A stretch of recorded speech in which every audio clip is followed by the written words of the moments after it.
Like if they're feeling like that, they'll naturally investigate why they're feeling that.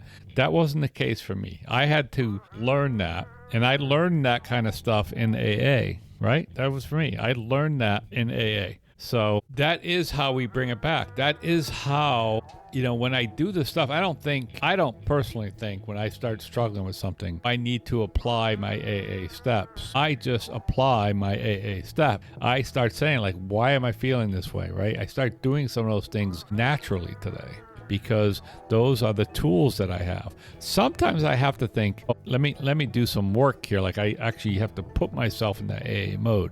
But most of the time, I'm just doing it. Now it's become a more natural thing for me.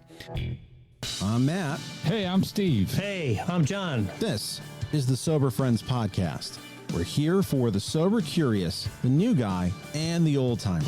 We're here to talk about the stuff anyone looking to live alcohol-free has to face day to day, and how we overcame those struggles. We speak for no 12-step group, but we do try to remain anonymous. You're not alone. This is the Sober Friends Podcast. Steve, John, and I started our Joe and Charlie last night. To back up, what a Joe and Charlie is it's a meeting that's held at somebody's home. In this case, it's John's home. And it's done over maybe 12, 16 weeks. And what's played is a recorded session that Joe and Charlie did, who are these two guys who did a big book study group. And they traveled around the country for decades teaching about how to read the big book. These guys are long gone, but the tapes survive, and you play the tapes, and you play about an hour at a time, and then you discuss what's on the tape. And they were in preachy mode last night, and what they talked about was, has AA gotten away from the program of Alcoholics Anonymous, being the 12 steps? And they tied it into, there was a huge success rate, 75% in the good old days, and now, if you get 1% of people sober, then that's a success. And is it because people have moved away from the program? When I say that, I am specifically just saying 12-step work. I'm not talking about crotchety old-timers, people waving their fists, or any of that other stuff that you may have as a bad connotation of AA. Strictly, what's in the book? What's the 12 steps? And that caught my interest, Steve. And I thought there's something there, even for people who are not part of a 12-step group. I agree with you that they were preachy. I think there's something to be said for what they were talking about. And that is, if you go to AA, if you go to the 12 steps, and we talk about it all the time. We talk about there's different ways to get sober and get recovery, not just AA out there. We also talk about AA is what's worked for both of us. Mm-hmm. And I talk about it all the time that it's the only thing I can help people with because it's the only thing I know. I have someone right now who I'm dealing with who is struggling to get sober, is doing some AA meetings, but is also doing some other stuff. Works with a therapist who's also a recovery counselor. So he's doing good work. He's trying hard. He's just having a hard time. And again, I don't have judgment on that. It's hard for some of us to get sober. And he's doing something called a SMART program, which I'm not familiar with. But it's funny you said something that. He's doing, and he's giving it a try, and that's fine. And I talked to him. But anyway, we talk about last night is like, what is your meeting doing, right? And I happen to agree with them because the meetings I go to are good, strong AA meetings, right? That's what attracts me. And I've gone to plenty of meetings, and I still will go to meetings on occasion that they were sort of referring to, which are these meetings that, they have a name, they have an AA, but they don't really push the program. You go to a lot of meetings, and there's lots of talk about other things in life. People not really focused on the recovery part. They're focused on they're focused on the mess and not the message, right? You hear that saying a lot. So it caught my interest too, because we talked about it at the meeting, what they were talking about. And I think back when they were talking in the 80s and 90s, I wasn't around all that much. I was there for a few years. But I do believe that it drifted away from that. And there was a lot of fluff going on, and there wasn't a lot of really good program work. And again, different than the guys who are screaming at you when you come in, those old guys. but really talking about the work of AA. It's funny you talked about smart recovery. I do know a little bit about smart recovery, and I'm going to try and go to some smart recovery meetings, not because I'm changing my recovery, but I'm just curious. Mm-hmm. I think in this role of doing a podcast, it would be good to understand some other ways of recovery. And I am of an opinion that you can do different things. Whatever works, even if it's a combination of things, you can do that. Whatever's keeping you sober and happily sober. But I'm just curious about what it looks like. So am I somewhat. It was like I said, I think I've heard of it before, but I don't know much about it.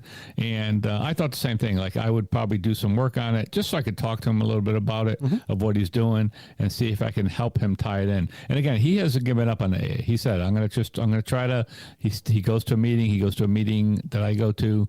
I told him I'm available for him. You know, I'm like, hey, listen, I'm available to talk to you. Again, I don't have a lot of judgment about people. Like I'm out here to help somebody get sober. I can take them to the 12 steps, or I could just talk to him and text him and talk to him on the phone. And I told him, listen, I'm still available to have coffee with you. I'm still available to talk to. And if you get to a point where you decide you want the AA program, that you want to go through steps, I'm available to help you with that too. And in the meantime, I told him I'll do whatever I can to help you stay sober. I mean, that's what I want to do, right? We talk about that, and the responsibility pledge of AA is that I want to hand the AA to always be there, and for that I am responsible. It doesn't say only for AA stuff. It says I want AA to be there to help people out. So I'm looking forward to seeing, hopefully, that this guy maybe finds this way to help himself, and then be able to talk about that maybe with other people who maybe are struggling with AA, like, hey, maybe you want to check this out, give them some push in another direction just to try to help them get sober. In my experience, the people who have resistance to 12-step groups are the experience they have with the people, right, or with the format of the meeting. I haven't heard, that whole idea that I have to do an inventory to figure out what are my triggers for drinking. It's not that. I mean, some people are going to say, I don't want to make the amends. That's understandable. It's understandable when people say, the higher power thing, I don't want to do that. Although there are ways of addressing that. A lot of these alternatives to 12-step groups are using some format of the 12 steps anyways. And Bill kind of ripped off the 12 steps from the Oxford groups. He expanded upon the 4 absolutes and some of their tenets. So even this is not earth-shattering. If you're a good Catholic boy like I am, going to confession covers some of the steps that you're making an amends. You're doing an inventory of what defects you have, and you're sharing it with another person. And in the same way, you're making an amends to God all at once. Mm-hmm. So it's not earth-shattering stuff that AA invented. If you look at any one of these alternatives, there's some level of 12-step work there. And even if you talk to somebody who's never been to a 12-step group, they talk about the steps in a way of, I realized that I didn't treat my dad very well, and I had a conversation with him about it. You don't realize you just made an amends. Right. You covered step 9, and you didn't know it. Lots of people who don't use the 12 steps use it in a way that they don't know. Right. When it comes to that period of time where 75% of people were sober up front, now it's 1%. Here's my thoughts on that. The only people going to AA in Bill's time were people who were absolutely desperate. They sought out Bill and Bob. So you had a much smaller group of people who were absolutely desperate and they had no other solution. So they were willing to try this stuff. Now you can come in and not be as committed, to the point of judges will send you to go to AA to get sober. That's that's different than it was back in the day. I think you do have some people who need to get experience with a recovery program before they decide to get sober, if they ever do. There's a lot of times I'm going because my wife's going to leave me. I'm going because I'm going to lose my job. I'm going because I just was told and I have to prove to them I'm not an alcoholic, or I would like to get sober, but I'm really not. I've got to do all that. I think there is some of that where there are people who are just not ready yet. And I think that's part of it. It's not all of it, but there's some of that it's not an apples to apples of today people getting sober versus the mid 1930s. Absolutely. I think there's a total difference. And one of them is like we've talked about, like you mentioned there, is that there's lots of different alternatives, lots of different routes to get into AA. You could be court ordered. You could be, you can be browbeated by your wife or your family, lots of things. A lot of people come to AA well after they've tried to I guess most people, even if you come to AA, you probably tried to get sober on your own. But there's lots of people nowadays who've gone to detoxes or gone to some type of rehab that aren't even AA. So a lot of them are AA affiliated, or they really push the program. So there's lots of people who come in and they have some of their own recovery type stuff before they ever step a foot in the door. Sometimes that's helpful, and I think that sometimes that's detrimental to people trying to get sober because they think they're not sure. And I think that's one of the other things. I don't know. I've never believed that 75% or 50% success rate. There's nothing that shows me that it was. I think what you said was right. Like early on, they may have seen that because they were seeking out people. But I don't know. Bill talked about the first 6 people or 7 people he tried to get sober. None of them got sober, right? Until he met Dr. Bob. And, Lois told them, hey, yeah, but you're staying sober. Right. So I don't know how that also went from, I couldn't get 6 people sober and I only got 1 sober to now I'm getting 75% of them sober. But besides the point,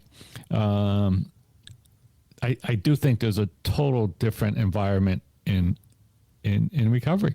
And I just think there's so many different options. And again, when you go into the meetings should be about AA, right? If you go to an AA meeting, you should be talking about AA. And that's what we're talking about tonight, right? Like, is that what you're talking about? Because if you don't want to talk about AA, then find a different program for yourself, right? Find the SMART program. Find the AWARE program, another program out there, right, that helps people. So find some programs out there that maybe will help you. But if you go to an AA meeting, expect it to talk about the 12 steps of recovery in the book of Alcoholics Anonymous. That's what the program should be about. And as I said earlier, I was lucky that I was brought into AA by some people who believed that. And that's how they taught me. They brought me into meetings that preached that. They brought me to big book meetings. We went and did small group big book meetings with like literally 4 or 5 of us just reading through the big book. And that's where I sort of cut my teeth on AA. And that's what I know. So when I meet somebody who wants my help, that's what I show them. And then hopefully that works for them. And if it doesn't, then they're welcome to go out and find their own path. What does it look like if there's a meeting that's not talking AA? I remember years ago, and probably now, I don't know, I always say COVID messed up the time frame. Probably 6 years ago, maybe. I was out doing some Christmas shopping, and it was close to Christmas. I'm a late Christmas shopper. So, it's probably the weekend before, whatever, certainly days before. And I thought, something, I'm going to hit a meeting while I'm out. And I went to this meeting, just a meeting that I didn't know. I just knew it was a meeting, found it in the book at the time. I don't even think there was an app around. And I went there, and all people did was bitch about holiday stuff. That's all they did. Oh, the shopping. Oh, this. Oh, there was no talk of AA in this whole meeting. And I never went back to that meeting. I never went back to that meeting. I'm like, that's not a meeting that I want to go to. Right. I get it. Listen, we all struggle. We will bitch about that kind of stuff at my meetings too. But it's always brought back to a solution that involves the 12 steps of Alcoholics Anonymous. Like, okay, you're having a hard time during the holidays. Well, what's the answer? What's the solution to that? There was none of that type of work. Nobody was directing it back to the program. And, so I sat there for an hour politely, and I got up, and I never went back to that meeting. I'm like, okay, this meeting doesn't work for me. If that's the type of meeting that they have, and there were 35 people there at the time, and I always go, okay, it's working for them, I guess. So they don't need me at that meeting. But I'm very particular about what meetings we go to. And like I said, I will go to a meeting where I don't feel like doing any work. Mm-hmm. And I will sit there and I will stop in a meeting that I know nothing about. And if I don't feel like participating, I don't have to. But if I don't want to do any work, if I just want to sort of go hang out, or if I'm bored or I'm stressed and I need a safe place, a lot of times that's just a speaker meeting for me. I go to a speaker meeting. I like to hear them. Sometimes it's good speakers. Sometimes it's not so good. I just know that if the speaker talks for a half an hour or 40 minutes, I probably don't need to do any work. I don't need to raise my hand. And maybe I see somebody I know and I could talk to somebody. And like it's literally that's what I'm looking for on those type of nights. Speaker meetings are my all-time least favorite meeting. Mine too. And the meetings that I've gone to where I felt the least, or have been bored at, have been speaker meetings. I went to one early on because I was at a work dinner, and there was a meeting nearby, and it was a pretty big meeting. I remember I had a nasty cold, so I was in a fog anyways, and there were two speakers. Both speakers did like a 25-minute drunk-a-log, and they ended with, and then I got sober. Both of them. Yeah. So I'm like, what does that do for me? Right. I will tell you on a different one, Frank C., I heard him speak once, and he didn't say anything about his time drinking. He's like, I'm not going to tell you about my time drinking. I'm going to tell you that I've been sober 30 years.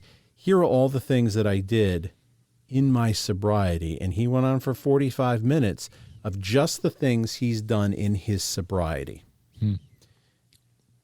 I don't know if I'd go that, but I would rather err on, I want to tell you more about the things that happened when I got sober as opposed to the things when I was drinking.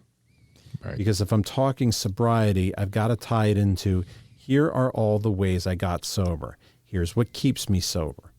Right. Because you have to do certain things, which is why I would prefer to go to a step or a big book meeting. Because you're kind of, if I really have a problem, I can break the format when it's my time to share and say, I got a problem, here's what's going on. But for the most part, you're hemmed into, we had this reading on steps 3 and 4. Here's how I experience them. Here's how they work for me. Or if I'm brand new, I haven't done these steps before. I'm a little worried about them.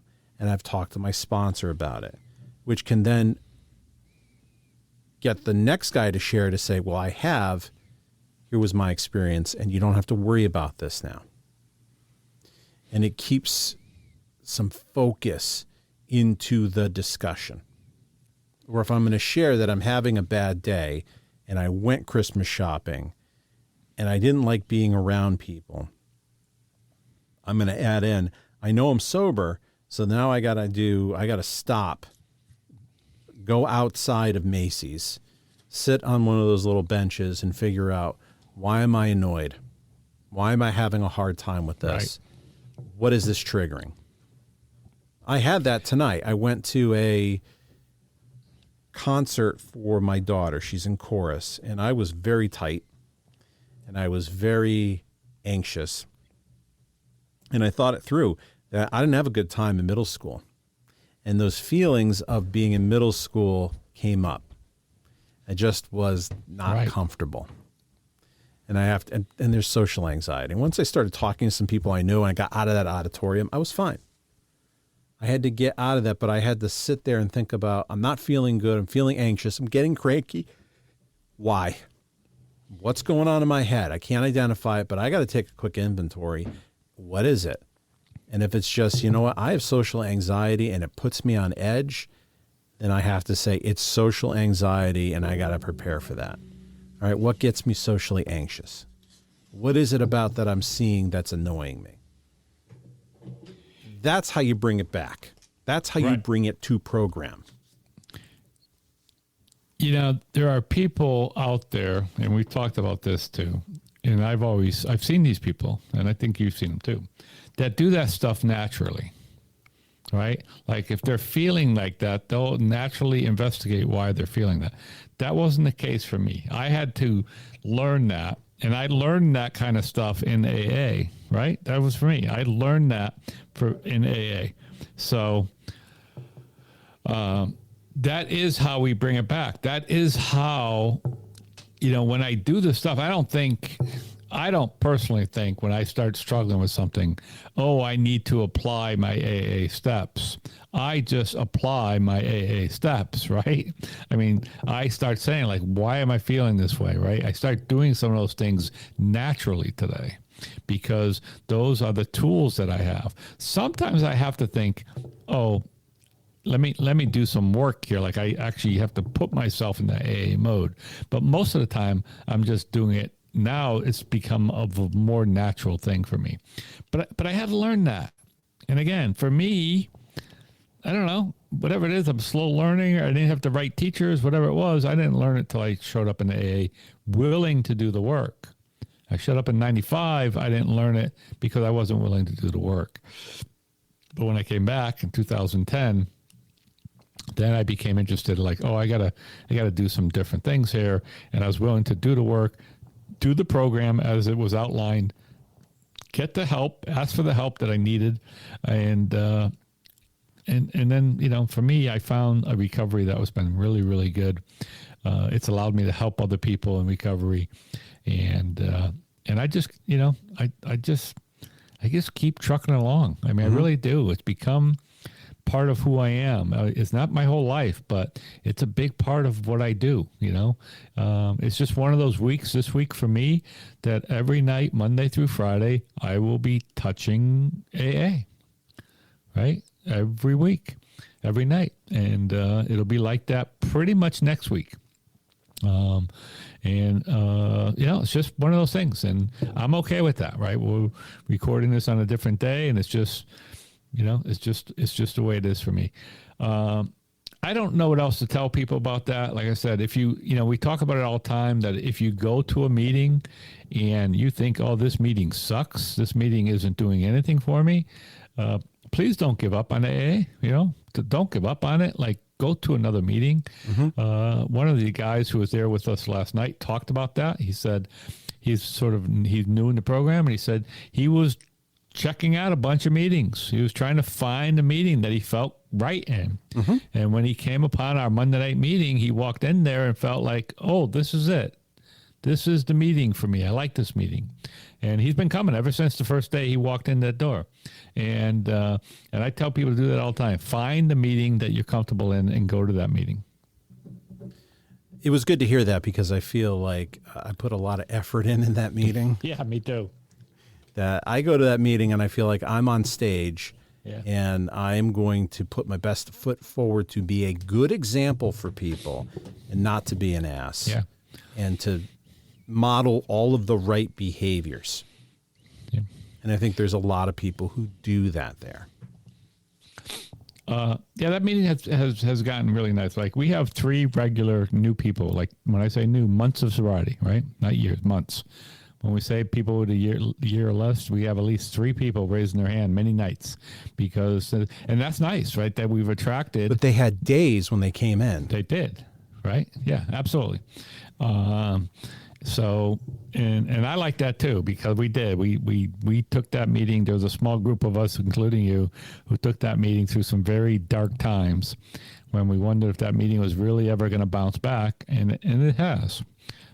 So it's nice to see that.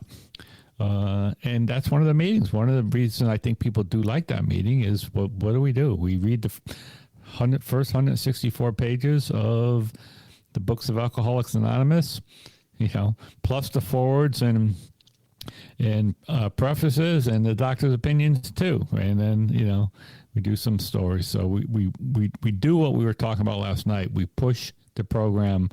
We talk about the program. We talk about the steps. We talk about recovery. And we let people know that it's possible. And there's also a handful of characters. There are.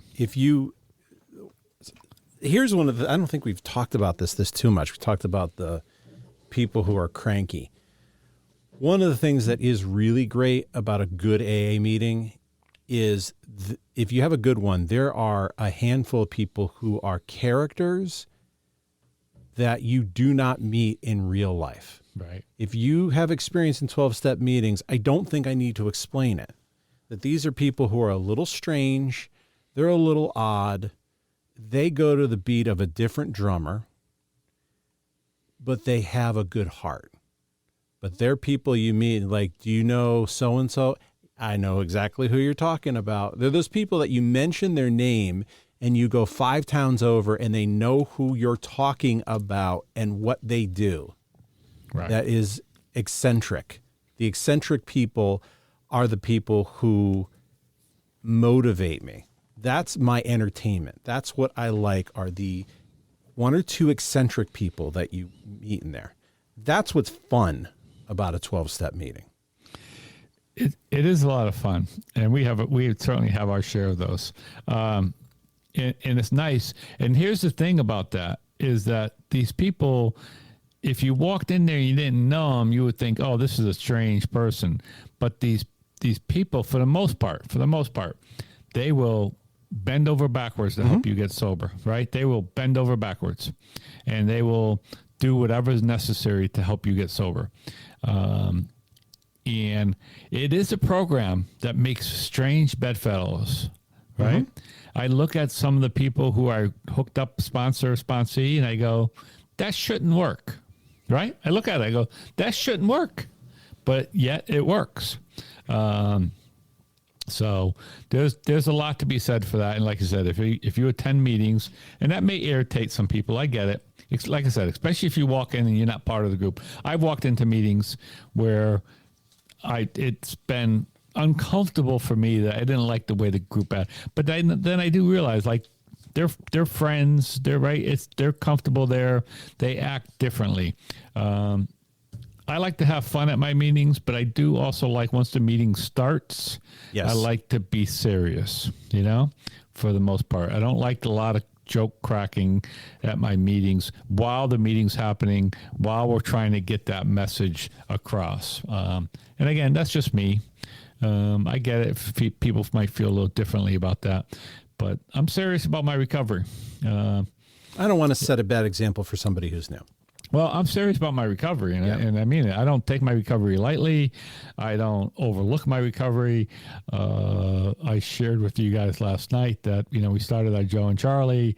For better or worse, I didn't tell my wife about it until the night before, because she doesn't like me out she doesn't like me out all the time. And I knew she wouldn't be happy that I was going to go out for another, like I said, 12, 16 weeks every Wednesday. But I also told her why I was doing it, because I have somebody new who I want to help take through that. I think it'll be beneficial to him. And that's what I do, right? And that's, by trying to do that, it's going to help me stay sober. And she gets that. She doesn't always like it, but she gets it. So she puts up with it. Well, I hope you can identify with this. It can be a touchy topic, the usefulness of AA as a group. I don't know if it's a touchy topic on the effectiveness of using the 12 steps as they were intended. They can get distorted depending on who you're working with. There is value for most of the problems that you have, that utilizing the 12 steps will help. And I'd love to hear what your experience is with it. You can find me on any social media platform except for Twitter at SoberFriendsPod, and the website, SoberFriendsPod.com. All right, Steve. All right, Matt. We'll see you soon. We'll see you. Bye, everybody.